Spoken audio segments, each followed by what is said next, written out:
Hey everyone, I'm going to take you through a bent over row with the barbell.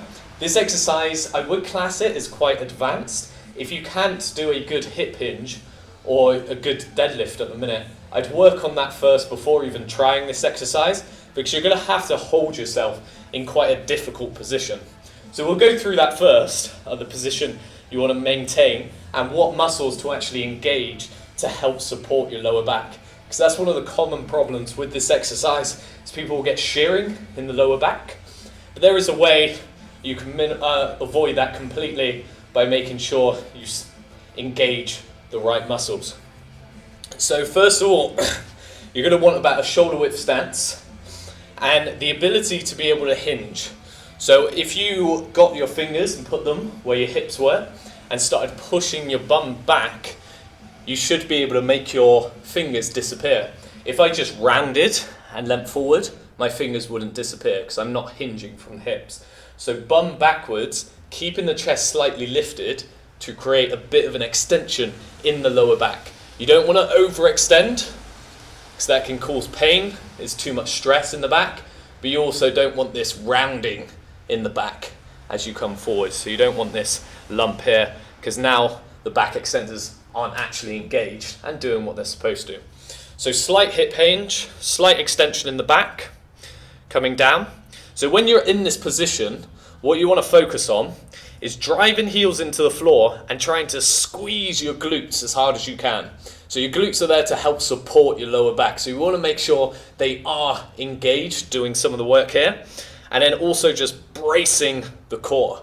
So you're creating this real strong structure around this movement to be able to handle the weight. Because at the end of the day, we're holding a weight, potentially quite a heavy weight, down here in the knees and trying to maintain that position. And that's quite a lot of stress on the lower back.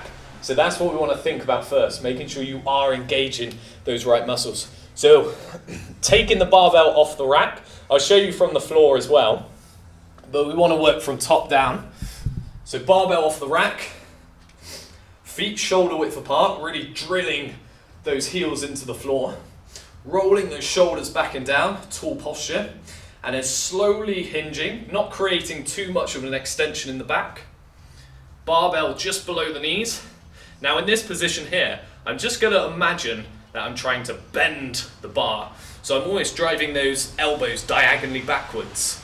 Okay, so I'm bending the bar, my glutes are engaged, I've braced the abs, and now I'm going to breathe out as I drive that towards my stomach. So holding for 1, 2, slow on the way back down, back up, breathing out, and then breathing back in on the way back down.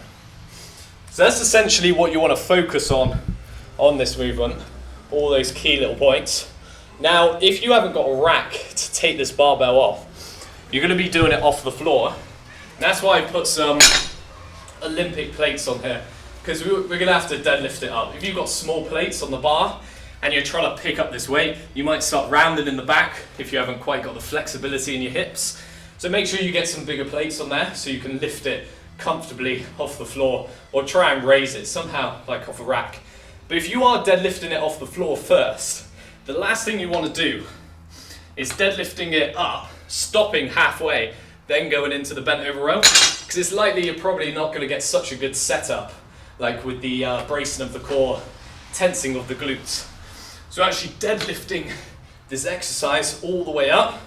Now start again, shoulders back and down, creating that slight extension in the back, chest lifted, barbell just below the knees, engage the glutes, brace the core, now driving that barbell towards the stomach as you're trying to bend that bar each time.